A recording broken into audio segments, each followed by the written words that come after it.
Bendito seja o nome do Senhor, porque o Senhor é bom e a sua misericórdia dura para sempre.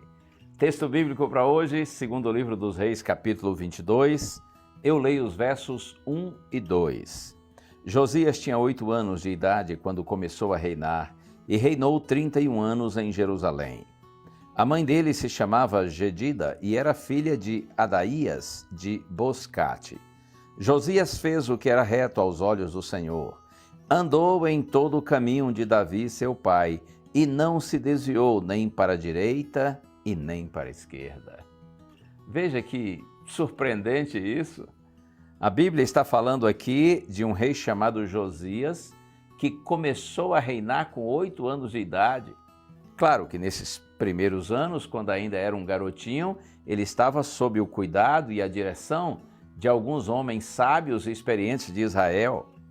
Mas o fato é que esse garoto, ele era um jovem de natureza profundamente religiosa e ele se tornou um rei brilhante.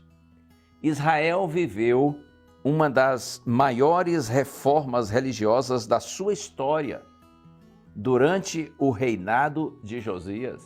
Você pode conferir aqui no segundo livro dos Reis, no capítulo 23, várias iniciativas de Josias desenvolvendo essa reforma religiosa em Israel. E qual foi o fator decisivo para que essa reforma religiosa fosse desencadeada? Veja, aqui mesmo no capítulo 22, a partir do verso 8, é dito que o sumo sacerdote Ilquias, ele disse ao escrivão Safã: achei o livro da lei na casa do Senhor. E aí o sumo sacerdote entregou esse livro para o escrivão, e o escrivão Safã o leu diante do rei. E agora eu leio o capítulo 22, verso 11. Quando ouviu as palavras do livro da lei, o rei rasgou as suas roupas. Naquela época, essa atitude demonstrava tristeza, angústia, pavor, até mesmo medo. A questão é que o rei foi impactado e reavivado pelo poder da palavra de Deus. Esse livro da lei provavelmente era o livro de Deuteronômio, que estava esquecido e perdido dentro da casa do Senhor, dentro do próprio templo. Imagine que paradoxo, não é? O rei ficou grandemente tocado, impressionado, e ele entendeu pela leitura do livro da lei que se eles fossem obedientes ao Senhor, seriam abençoados.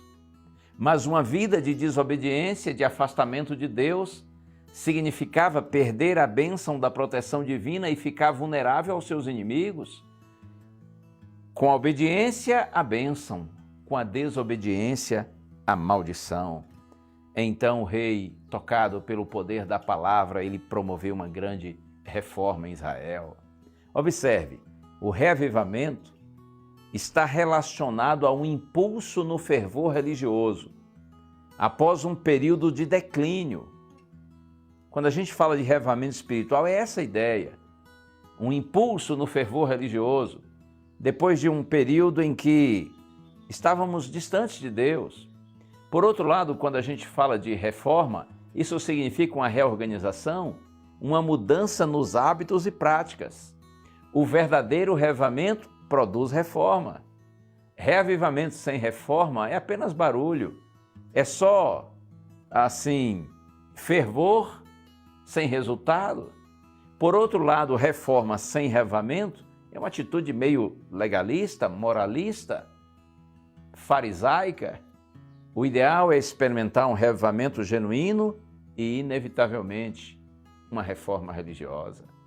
A experiência de Josias e Israel nos seus dias revela para nós o que nós mais precisamos hoje: reavivamento espiritual e reforma religiosa.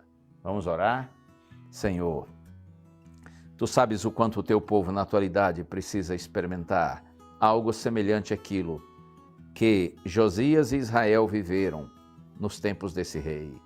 Reaviva-nos, Senhor, pelo poder da Tua palavra e concede-nos o poder do Espírito Santo para que a nossa vida seja reformada, transformada, santificada segundo a Tua vontade. É a nossa oração em nome de Jesus. Amém.